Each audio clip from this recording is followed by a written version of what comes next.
This meeting is being recorded.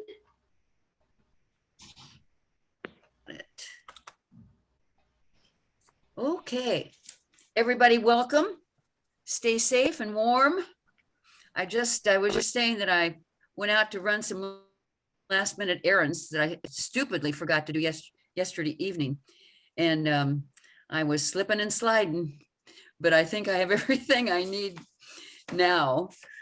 And my little Scion is safe and warm and in the garage and will stay there until this weather changes. Welcome to everybody who's joined us. And do we have anyone to do an invocation? We haven't been doing it on Zoom. I think they were going to ask me to do that. And so I whipped out a poem that is one of my favorites. Wonderful. And it's a poem by Judy Chicago, who's a great talented poet. And she said this, and I've read this once before, but it says such great feeling in it. Okay, so here we go. And then all that had divided us will merge, and then compassion will be wedded to power. And then softness will come to a world that is harsh and unkind. And then both men and women will be gentle. And then both women and men will be strong. And then no person will be subject to another's will. And then all will be rich and free and varied. And then the greed of some will give way to the needs of many. And then all will share equally in the earth's abundance. And then all will care for the sick and the weak and the old. And then all will nourish the young. And then we'll cherish life's creatures. And then all will live in harmony with one another and the earth. And then everyone will be called, everywhere will be called Eden once again. Amen. Thank you, Greg. What a great way to start our February and 2022. Thanks again. You're welcome. Let's see.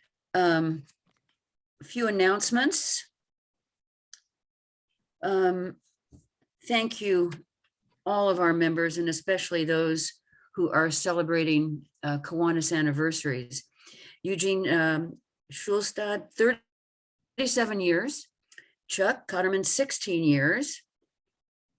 And for those of you who weren't able to be present, I wanted to congratulate Roger Cummings again on being named the 2021 Kiwanian of the Year. And how deserving was he? Absolutely. Tom Eubank, 55 years, Legion of Honor recipient. Bob Spanigal, 40 years. Mike Halstead and David Young, 25 years. Steve Farrow received his Ruby K pin for recruiting 20 members. Wow. That's wonderful, Steve. Thanks. And Mary Bullock received her Ruby K pin for recruiting 5 members. Thank you, Mary. Trina, can you please share an update on upcoming programs for us? Yeah, so most importantly, next Friday is the Abe Lincoln Scholarship Program. It's at Ivy Tech, as it has been in recent years. Make sure that you have your tickets reserved. Let's say do that today. Do that before the end of lunch, so that Kelly can make sure that there's enough seats for everyone and the students that are being celebrated have a room full of Kiwanians cheering them on. We've also got upcoming programs that feature Susanna Taft from Develop Indy, the economic development arm of the Indianapolis Chamber. And then we are taking a field trip later this month on the 23rd. It's a Wednesday evening to watch the documentary Made for This Moment. It's at Gamebridge Fieldhouse. You'll be able to see some of their renovations that really take a look at what happened less than a year ago when Indianapolis hosted the entire NCAA tournament. Check the website. We've got speakers lined up through the end of spring. We just locked in Visit Indy and State Tourism Association to do a small panel discussion to highlight Tourism Week, National Tourism Week in May. So lots of great things between now and then, and Max has been working really hard to make sure we have top-notch programming. Thank you, Trina. Abe Lincoln program, thanks to those who are acting as ambassadors to honor our honorees. Next Friday, it will be the 47th annual Abe Lincoln program. That's unbelievable.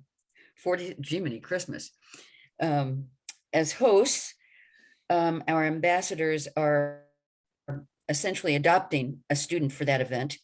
They are going to be calling them prior to the luncheon and welcoming them upon their arrival at Ivy Tech, and they'll be sitting with them and their guests during the event. For those of you who are introducing candidates and presenting the scholarships, thank you for your leadership at this event and your willingness to do so. I'd like to thank Steve Willems, Scott Hartness, Rich Schreiner, and Jackie Clincy for introducing the candidates, and Lamita Steele, Tom Eubank, Laura Holloway, and Scott Harkness for presenting the scholarships. And all of us must be very thankful for Wendy and Brandon. Wendy Paddock and Brandon Harrogate made this all possible. And they have been the co-chairs of this program and have worked extensively and really hard on getting this thing going and getting everything in order, especially during the past year that's been difficult to do those kinds of things. Our event sponsors, Scott Harkness with Norris Choplin Schroeder and John Frank with United Healthcare. Thank you very much. And the absolute final date to register for our Abe Lincoln program is Monday. Is that right, Kelly, this coming Monday? I'm pretty sure that's the case. Yeah, that's correct. We're trying to make all of the final arrangements. For those of you who've offered to be the table host, the ambassador, look for final confirmation of that by Monday so that you can make those follow-up calls. We have we're kind of playing musical chairs, if you will, with some of the arrangements, and we don't want to make any changes after you've already placed those calls. So thanks for your patience with me on that one. Do we have all the sponsors that we need? We'll know probably tomorrow if we need some additional help with table hosts. So as you all RSVP for the event, and if I need any additional help, I'll reach out to you with that ask. Thank you. Trina, Yes. I'm turning everything over to you to introduce our speaker, Erin Teater. Perfect. I appreciate that. Erin, before I get onto your introduction, I wanted to pass along a quick hello from Kate Brashears and her team at Ascend Indiana. We were chatting this morning, and I think you need to hear this. She referred to you as incredible and very talented.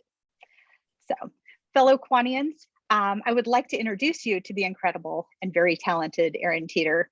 He spent 2 years immediately after college with Teach for America, where he worked as an ESL teacher at Indiana Math and Science Academy West. Working with international and immigrant students, drew on his undergrad education in international studies and Spanish, as well as his time growing up on the Texas-Mexico border in McAllen, and then living in Germany during his formative years. These experiences not only equipped him with the unique ability to connect deeply with people from all backgrounds, but it has also given him an acute sensitivity to the social issues impacting people around the globe and right here in Indianapolis. We're incredibly fortunate to have Erin working on behalf of students, families, and educators as part of the Mayor's Office of Education Innovation. Erin, the floor is yours. Welcome. Thank you so much for that wonderful introduction. I'm honestly very flattered. Can you all see my screen okay? Mm-hmm. Yeah, good. Okay, good for everyone? Awesome. Well, first of all, I'm just really excited to be here. I've been looking forward to this presentation for a while, and really excited to talk to you all about the role of charter schools in serving Indianapolis students. My hope for this presentation is that you all can leave here today with a better understanding of how charter schools function, their impact on Indianapolis, and how you all can support charter schools and their students moving forward. I want to start out with a quote from Martin Luther King III, who is the eldest son of the late Dr. King, a little bit on why charter schools exist. He says that some people need a targeted kind of learning. They need a different approach like charter schools. The reality is, if there are no options, if there's just one particular standard, then someone's going to fall through the cracks, as we have seen. And this quote really speaks to the fact that charter schools came onto the scene as an alternative to traditional public schools in the hopes of better serving students who have been historically left behind by the traditional system. I want to contextualize the history of charter schools kind of within the history of Indianapolis public schools. For context and kind of perspective, IPS was founded in 1853. I know you all are talking about Kiwanis being, about 100 years old. And when we think about charter schools, they only came around in 1991. So Minnesota was the first state to pass a charter school law. And then throughout the 1990s, charter schools really became central to the education reform movement. And finally, in 2001, that's when Indiana finally passed its own charter school law.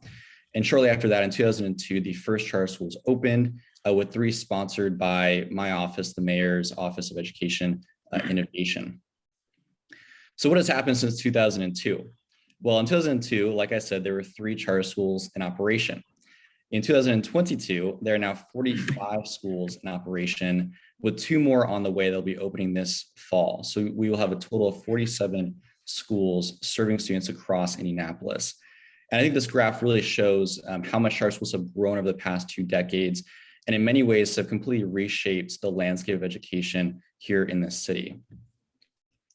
Looking at the geographical distribution of our schools, you can see on this map that the yellow represents the IPS school district. So it's not kind of a clear-cut square, and the IPS district kind of bleeds into some of the neighboring township districts. But as you can see, all of our schools operate exclusively within the IPS boundaries, except for one exception, which is Daymar Services, which is down by the airport, and they are a school that serves special needs students. So they are a bit of an exception. But in general, our schools really are scattered across the city, operating in a variety of neighborhoods and serving many different communities throughout Indianapolis. I really like to look at this graph and speak to the enrollment of Marion-sponsored charter schools compared to IPS over the last 2 decades. So back in 2002, when charter schools were just founded, IPS had 40,000 students enrolled in its schools. And over time, that number has steadily declined as more and more charter schools have kind of come onto the scene.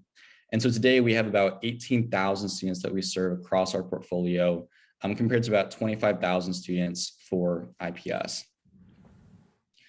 Looking at the demographic breakdown, you can see on this graph that the dark gray at the very, very bottom represents Asian students, the lighter gray represents Black students, the red represents Hispanic or Latinx students, the lighter blue represents multiracial students, and then the navy represents white students. And when we're looking at the demographics, we can see that Marion-sponsored charter schools serve significantly more Black students compared to IPS, and alternatively, IPS serves a lot more Latinx or Hispanic students than our charter schools do. When we take it as a whole, so looking at all the minority groups combined, our schools serve slightly more minority students than IPS and Marion County as a whole. I think what speaks more to the population of students that we serve, however, is looking at the socioeconomic status. And to look at this, we look at free and reduced lunch, which means that students' families don't meet a certain threshold of income. And so they qualify to receive a free or reduced lunch price. Our students, 83% of the students that we serve in Marion-sponsored charter schools qualify for FRL or free reduced lunch, compared to about 67% for IPS. And so when we compare Marion-sponsored charter schools, looking at them as a whole, almost as a district, we serve more economically disadvantaged students than any other district in Marion County. So what is so different about charter schools? I think when we hear charter schools, there's often some misconceptions about where the funding comes from, how they're operated. And so I want to kind of go over a little bit about how they operate.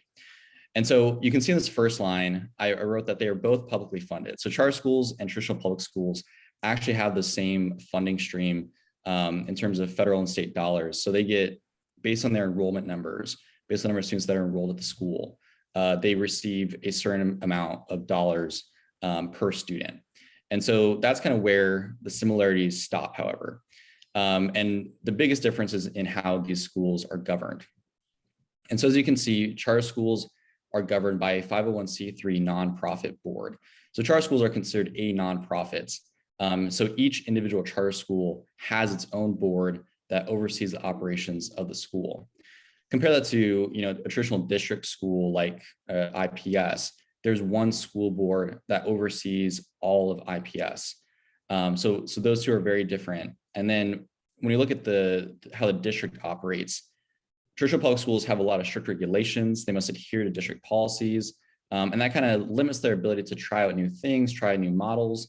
And that's where charter schools have really been kind of filling gaps in our education system because they don't have to follow the same regulations, and they have complete autonomy over the operations of their school. So they can choose what curriculum they want to use. They can choose how much they want to pay their teachers. They can choose how they want to structure their organizations. And so that gives way to more innovation and creativity in how these schools function, and hopefully leads to better models for serving our students. But with greater freedom and this greater autonomy also comes greater responsibility. And so that's where our office comes into play. So our office has a robust accountability framework that centers around 4 core questions. The first question that we analyze charter schools against is whether or not the educational program is a success. And this is where we're looking at academic data, testing data, graduation rates. We have an academic team that is dedicated to overseeing the academics of our schools. The second is around the organizational, around the fiscal health of the organization. So one reason charter schools might fail is actually because they don't have the financial sustainability to operate long-term. And so that's why we are constantly monitoring the short-term health of the school. Do they have the cash on hand to deal with emergencies and to finish out the school year? But how is their long-term health? How are they sustainable? Do they have adequate systems in place that are allowing them to sustain their school over the long term? The third bucket is whether or not the organization is effective and well run. And this is actually my personal bucket of work. So I'm the governance analyst, which means that I work with the school boards. So each of those nonprofit boards that oversees our charter schools, I go to board meetings, I meet with board chairs, and we have a whole framework that we analyze these boards against to determine whether or not they are providing effective governance oversight for our schools. Are they holding the school leadership accountable? Are they helping to realize the vision of the school? Are they making sure that the finances are in place? And really providing that oversight and effectively monitoring the health of the school and stewarding the school in a way that's going to lead to long-term success. And finally, the fourth question is whether or not the school is providing the appropriate conditions for success. And this is where we contract out with various educational consultancies, including Marian University. And they will send out a team of academic and educational experts to conduct a site visit at our schools, where they give a full-blown report and a snapshot of how the school is functioning on the ground. They'll talk with parents, they'll observe classrooms, have focus groups with teachers and with students, talk with school leadership, make sure the school is following state law in regards to special education and English language learners. And then they send that report to our office, and we incorporate that into our overall framework. The reason this is so important is because charter schools don't operate like a traditional public school, in the sense that a traditional school is kind of around indefinitely unless the state decides to close that school. Charter schools, on the other hand, have a 7-year term. So when we grant them a charter, they have 7 years in which they are allowed to operate. And so in order for them to continue operating beyond that 7-year term, they need to demonstrate that they are making an impact and that they are successful as a school. And so once a charter school opens, we have interim reviews throughout the school year. So we have multiple touch points with our schools across academics, governance, and finance. And at the end of every year, we also conduct annual performance reviews and write our year-end reports that look at how the charter schools performed over the course of the year. When charter schools get to that midpoint in their charter, so around years 3 or 4, we conduct a mid-charter review and look at how the charter school has been performing to date. We give them feedback. They have a chance to review their own performance, reflect on their performance. And we give them, kind of certain feedback that allows them to identify how they need to improve for the remainder of their charter, so that hopefully they can move into renewal. And so renewal is when a charter school is getting towards that end of that 7-year term, they submit a renewal application for another charter term. And ideally, if the school is demonstrating that they are successful, then we are able to renew that school and they can continue operating for another 7-year term, and the cycle repeats itself. Of course, there is the unfortunate situation where we might have to decide to close a school, and we usually try and avoid that outcome, but we exclusively do that only when a charter school is demonstrating that they are not effectively serving our students, and it's better to allow maybe another charter school to open that's going to make a greater impact on the students that we serve. So I think the elephant in the room, of course, is, well, okay, you've talked about how charter schools are different, how they're serving more economically disadvantaged students, how they're supposed to be this alternative to traditional public schools, but how are charter schools actually performing relative to IPS? And when we look at this data from 2018-19, this is the I-Learn data, the state test. You can see all the way on the left, so kind of that very, very light blue all the way on the right represents the charter schools, and you can see the boxes and the bolded percentages there.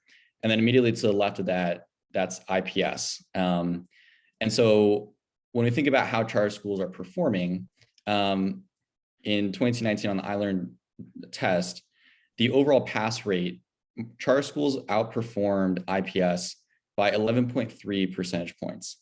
And we look at the subgroups, Black students at Marysville charter schools outperform their peers by 9.2 percentage points, Latinx students 5.8 percentage points, free and reduced lunch students 5.7, SPED students, so special education 2.3, and English language learners 3.7. So in all the critical subgroups that we look at, charter schools outperformed IPS as a whole.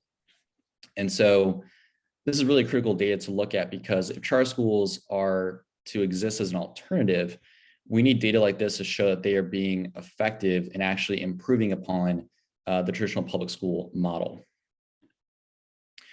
Unfortunately, 2020 changed everything in education. And I think this graph really tells pretty much the whole story. We had 25% pass rate in 2018-19. And in 2020 and 21, that number dropped to a little less than 9%. And this is referring to, when we say pass rate, that is referring to students that are proficient in both math and English. And 8.9% is, that's less than one, not even 1 in 10 students in our schools currently are proficient in both math and English. And for context, even though we had this massive drop, we still outperformed IPS in many of the same subgroups and an overall pass rate, even in 2021. But I think this shows just how devastating the impact was for education and charter schools, and how much work needs to be done moving forward.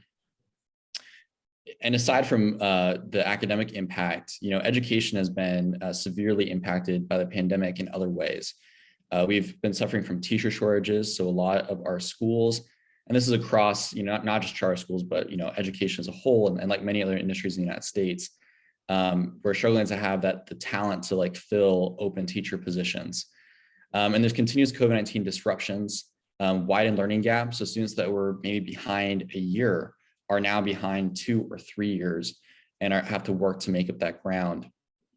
And this year too, we are just seeing unprecedented behavioral challenges. Kids were home alone often during the pandemic, and it's been a challenge adjusting back to being in the classroom.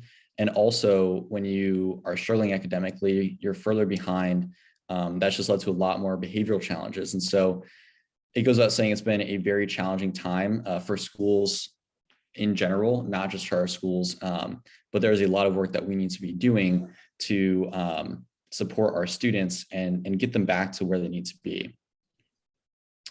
So think about how we can support charter schools. I have a few kind of high level opportunities here, and I'm going to share with all of you moving forward different ways you all can get plugged in.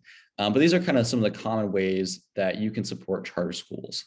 And so because charter schools are a nonprofit, they do accept donations and financial contributions.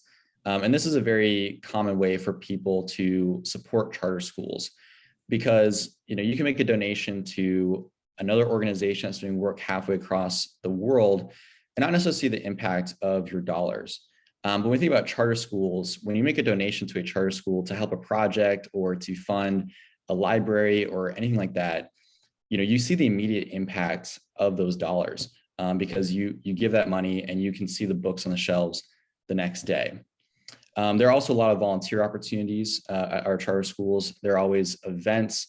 Sometimes our charter schools need kind of one-off projects where they need a team of people. I know Eli Lilly, they'll send teams of individuals to go to various charter schools, kind of help. I think one year the school that I used to work at, they came and helped remulch the playground and lay down new ground. And that saved the school a lot of money by not having to hire an outside contractor. There's also an opportunity with tutoring and mentorship, especially at the high school level of mentorship. Our students need support from strong role models and people who want to give these students great advice and help them along the way with what they're going through, especially during this time. And so it's always a way that we need extra support. Clubs and extracurriculars, there's a lot of coaching opportunities, running after school programming, things like that can kind of supplement what the students are doing every day in the classroom. And then books, food and clothing drives are always needed, especially during the pandemic. We did a lot of food drives. A lot of our schools were handing out meals to families. And the clothing drives, especially during the winter on a day like this, thankfully the schools have a snow day today, but when I was working at the school, we'd have so many kids that would walk into school in the dead of winter and it's 20 degrees outside and they don't even have a winter coat, or they don't have hats or gloves. And so that's one way that we also need support, is providing the students with those resources that they need to obviously stay warm during the winter and be successful as students. Now, I think when we talk about making an impact and volunteering and being involved with charter schools, probably the most effective way that you can get involved is through board service. And so, as I mentioned, each charter school is managed by a nonprofit board that oversees the operations of the school. And having effective charter school boards that have strong leaders are really critical to the long-term success of both the school and the students. These charter school boards make sure that the school leaders are realizing the vision of the school. They're collaborating with the school leadership around finances, around academics, around the operations of the school. And so dedicating your time to board service is actually, when you think about making an impact, I think this is one area where you can really make a lasting impact. It's a longer term commitment, 2 or 3 years, but it's one of those things where board members kind of look back on their time serving on a board and they can say, wow, I really left a lasting impression on that school and helped to steward that school to be in a better position. And so, board commitment is, nothing to be taken lightly, but I think it's something that is very honorable. And so boards meet monthly or bi-monthly. There's a lot of committee work. So sometimes committees will meet in addition to that. And then board members are often asked to make financial contributions to the school, as well as being engaged in various volunteer opportunities. Since you're serving on the board, you're aware of what events are going on and can easily get plugged into various areas where you can support the school. And the reason, I say all this is that, just because you don't have an education background should not prevent you, or that should not feel like a barrier to you serving on a charter school board. Our boards require a diverse skill set. They need expertise in finances, in legal expertise, in communications, marketing, community engagements, and especially things like fundraising and philanthropy are really critical to the long-term success of our schools. And I say all this because we are hosting our second annual board recruitment event on March 16th from 5:30 to 7:30 p.m. at Tinker House Events. And this is a really great opportunity to learn more about charter schools in Indianapolis and network with school leaders and board chairs from all of our schools. So it'll actually be 25 boards represented who are representing over 40 schools. And members of our office will also be there, as well as Mayor Joe Hogsett, who will be in attendance as a guest speaker. And if that's not enough, there will also be free appetizers. And Sun King was very generous in donating a copious amount of beer to the event. So it's going to be a really exciting opportunity. I think it's a very unique opportunity. It's not every day where you get school leaders from 25 different schools all in one room together with the opportunity to just chat with them, chat about their school, chat about the impact that they're making. And then, at that point, you can think about whether or not you want to be involved either through board service, or if you're not fully committed to that, a lot of our boards need committee members. So people who might just serve on a finance committee or an academic committee. And that's a much lower lift than becoming a full board member. And is a nice way to kind of on-ramp if you are interested in being a board member down the road. But just to conclude, with the impact of the COVID-19 pandemic, now more than ever, we need really strong leaders who are passionate about making a difference on students in Indianapolis. And this event is a great way to get involved and learn more about charter schools. So you can use the QR code, but let me drop the link to the RSVP page really quick. But yeah, I'm willing to answer any questions you all have at this time. We have a few that have come in through the Okay. chat. One, I'll start this off. You've talked about some of the ways that the charter schools can be more flexible and innovative and try things. Are public schools paying attention to that? And do you see that they're incorporating any of those learnings? I realize they're also big ships to turn. Oh yeah, no, that's an excellent question.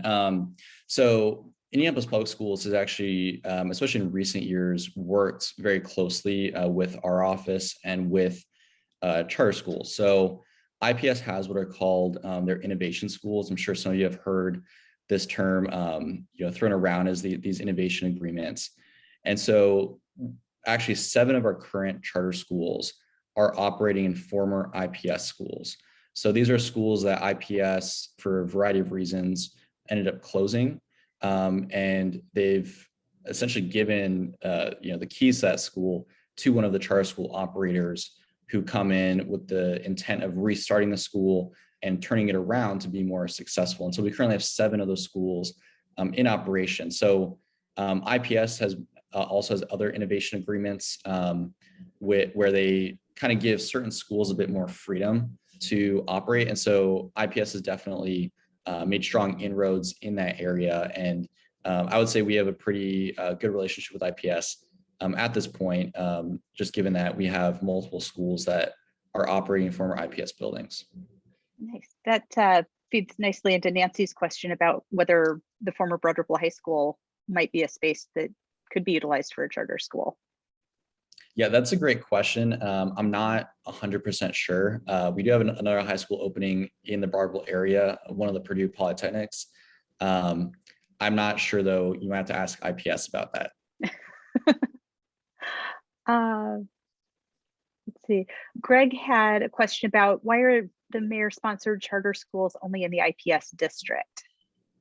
Yeah, that's an excellent question. So one reason why they're only in the IPS district is because when you start to expand out into the other neighboring districts and the townships, there is in fact a lot of pushback against charter schools. So most superintendents in other areas do not really want charter schools opening. They feel like they're stealing students or there's competition now. And so a lot of the districts are kind of opposed to it. Another reason is that a lot of the neighboring districts are a lot, let's say, stronger. So they're seeing somewhat better outcomes overall. So that's one of the reasons, charter schools really came on the scene in Center Township and the IPS district just because of how much IPS was struggling. And so that's one of the main reasons why, we don't really see charter schools expanding out. But it's something that could be happening in the future. We have a few charter school operators though that do, they're not sponsored by the mayor technically, but they operate in other cities. So we have, Paramount schools, and I think Purdue Polytechnic are opening schools, obviously in like West Lafayette. I think the school's opening in South Bend. So we do see charter schools popping up in other cities throughout Indiana. But at least for now in Indianapolis, there's a lot of pushback from charter schools expanding out to those other districts. Is there a size that is just too many schools for the city or for the mayor's office to really manage? Yeah, that's so not too long ago. So currently our team has 8 members. Not too long ago, our office only had 5 team members, right? So our office is not very big. Thankfully, we have very strong processes and systems in place to manage all of these schools. There's not a hard cap on how many schools we can have. One issue we're actually starting to run into now is when we're thinking about a new school opening, is there's a lot more saturation in the market. So before, the early charter schools, it's like they could open their doors and there would be, just students piling in. Now, when we open charter schools, we have to be very strategic about where they're opening. Is there competition? Are there other schools in that area?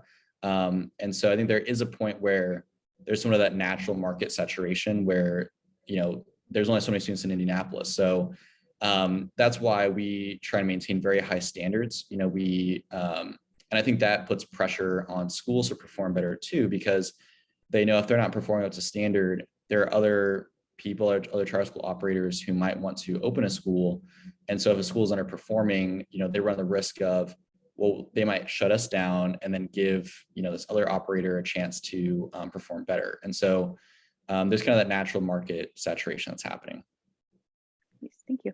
What are the class sizes or school sizes for a lot of the charter schools? Are they comparable to their IPS peers, or how's that line up? I would say so. They're pretty comparable. I mean, there's a wide range. Some of our newer schools, we have one school that only has a first and a second grade. They just opened this year, so they're only serving right now like 50 students.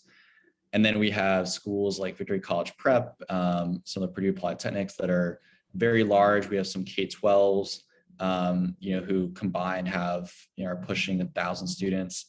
So it's pretty comparable.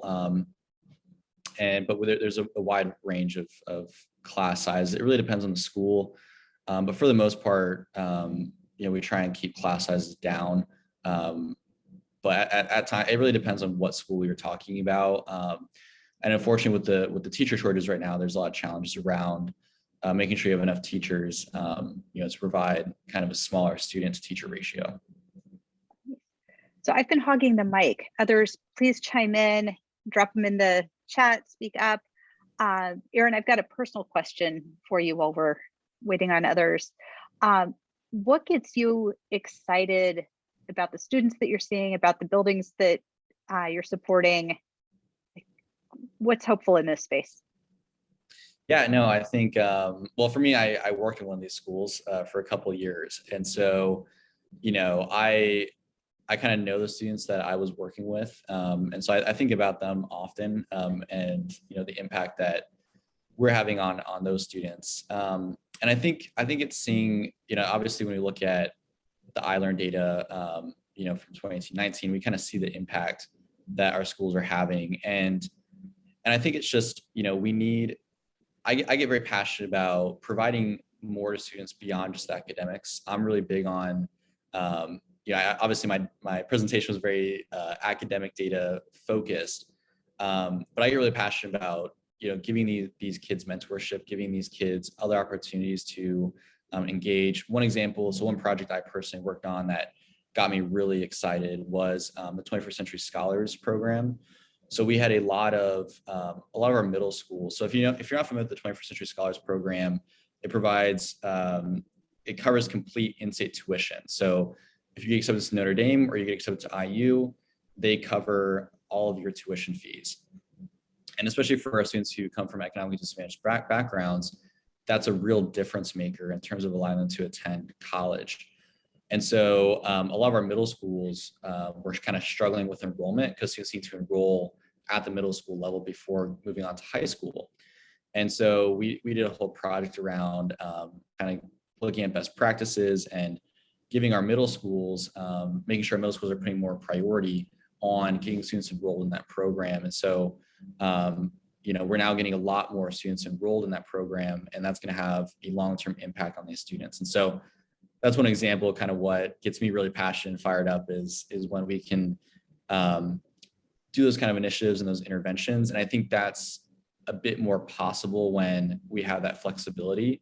Even our office has a lot of flexibility in how we operate. And so, we don't have to necessarily follow all the or be restricted by any red tape that's happening. We can kind of make these different interventions and then have a direct impact that we see pretty much immediately.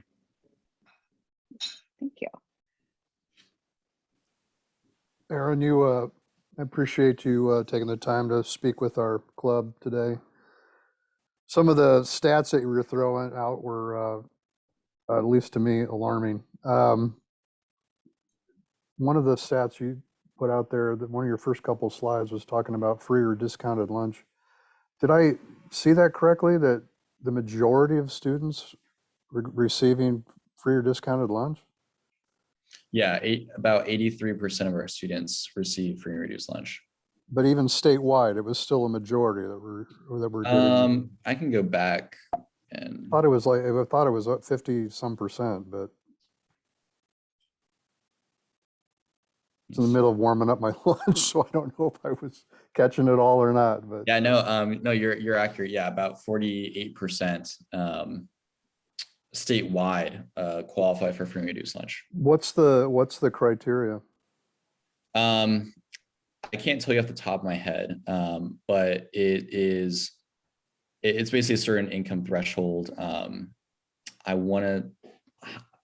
I don't want to say any incorrect numbers, so I can look. I'm not going to hold you to it, Aaron. If you don't Okay. know it, you don't know it. That's okay. Yeah, but it's around it depends on family size too. So the more students you have, or the more children you have in your family, obviously, then the income threshold goes up. But yeah, it's around, I think, 30-something thousand a year.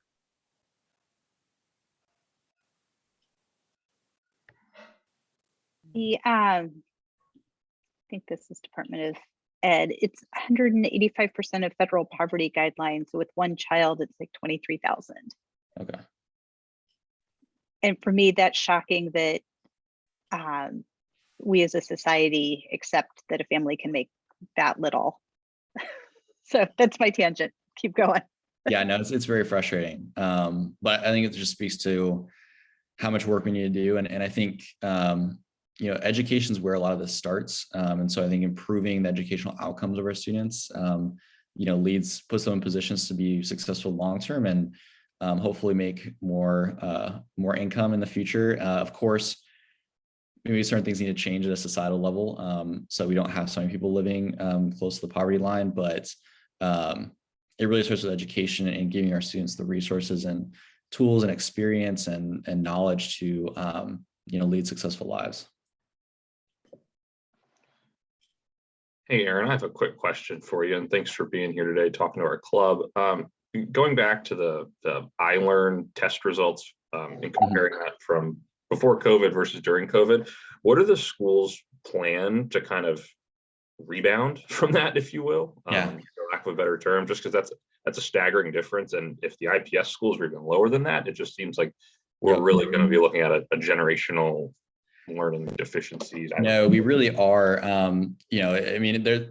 I don't know if there's an easy fix to this, but what our schools are doing, there's a few different strategies that they're trying out. But one is that our schools are hiring instructional aides at kind of an unprecedented rate right now. So the instructional aides are, people who can go into the classroom, do kind of small group instruction, and based on a lot of kind of academic research, we see that when kids can kind of get that more one-on-one attention or small group attention, that they can make significantly more gains. We even have a school, Victory College Prep, that they've pretty much hired almost 2 full teachers per classroom. So you'll have 2 math teachers teaching that math class. And then that allows them to, divide it up. The kids get a lot more individualized attention.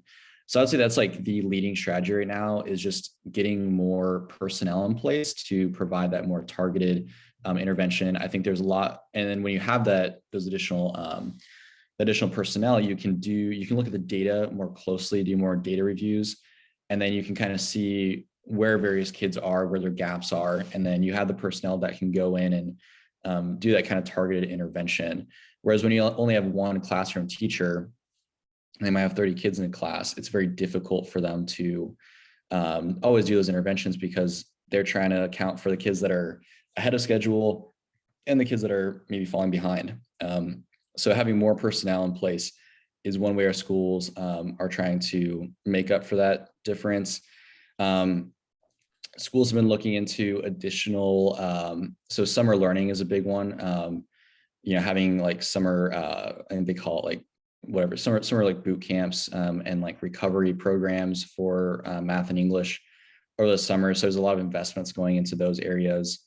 And then there's also a lot of investment going into kind of supplementary curriculums or curricula. So you have, aside from having your normal math or English curriculum, they also are investing money in kind of like additional literacy programs that are helping students kind of get on grade level. And I think just more closely tracking data throughout the year is really a focus. So I would say those are some of the different strategies that our schools are working on. And of course, to add a bit of context as well, our schools got significant amounts of money from the federal government. So there was a huge influx of cash from the ESSER dollars that's going to our school right now. And so, and that's to help with the recovery. And so our schools have the money to now pay for, that's why we can afford to pay for all those instructional aids. We can pay for additional curricula. We can pay for more targeted summer learning programs. So that's a lot of what we're doing right now. Yeah, it's an excellent question. And I think it's no easy fix, but our schools are doing their best that they can. Yeah, Max, that was one of the alarming stats that I spoke of earlier. Just out of curiosity, is there, that pass rate, is that just a one-off for Indiana, or are other states in the union seeing similar statistics associated with the pandemic? Yeah, I would say the academic decline is pretty much across the entire country. A little bit of context for our test. So iLearn was a new test in 2018-19. So obviously even 25% pass rate is honestly an unacceptable number, even before the pandemic. But it was a new test. And so I think before we had the I-STEP, and we saw the overall pass rate was a lot higher. iLearn's a bit more rigorous and more challenging, and it's a new test. And so it takes a bit of time for schools to adjust. So that's one reason why those numbers might be so low, right? You might look at another state and their pass rate might be, maybe a bit higher than ours is. But I would say it's in large part due to having a newer test that's a bit tougher than the previous one. Looks like Greg Finnig has his hand raised very politely. I try to be polite. You never know what to do on these Zoom calls, but I just wanted to jump in and thank Aaron for all the work that he's doing with this, and the fact that we saw that kind of decline through COVID-19. I don't think is a shock to much of anybody. I wanted to let people know that United Way and the Mind Trust came together and actually convinced the state to allocate about $150 million to summer learning. And we deployed about $11 million of that through summer learning labs that were at a lot of different places. There were IPS schools, charter schools, other community centers, all that kind of stuff to reach out to kids, because there is a huge deficit. And those kids that are engaged saw some great movement, but kids who weren't engaged are still way behind. Aaron, this is Carol Orbison. I was wondering, what is a procedure that a parent follows in order to withdraw their child from IPS and enroll them in a charter school in their district? Yeah, there's actually a program called Enroll Indy. And so parents can sign up through that. So they can go to Enroll Indy. There's maps that kind of show them, like they can put in their zip code, and then it'll show all the schools in their area, including some IPS schools. They're more of those innovation schools. And so, I mean, there's nothing really complicated in terms of unenrolling from an IPS school, but then they can go on and enroll Indy. And that's the primary way that parents get enrolled at our schools and then even other schools across the city. Are any children denied entry to charters for whatever reason? Not usually. I mean, we have to accept any student that, comes in. We are a public school at the end of the day.